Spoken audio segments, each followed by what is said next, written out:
এখনকার ছেলেরা বই নিয়ে আর বসে না, গুগলে সার্চ করিয়া পড়ে।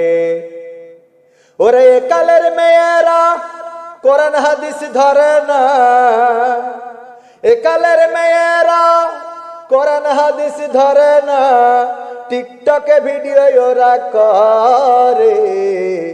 আজকালকার ছেলেরা বই নিয়ে আর বসে না, গুগলে সার্চ করিয়া পড়ে।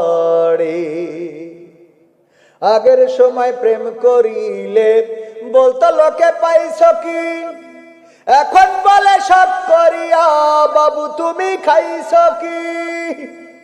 আগের সময় প্রেম করিলে বলতো লোকে পাইছ কি, এখন বলে সব করিয়া বাবু তুমি খাইছ কি। লজ্জা শরম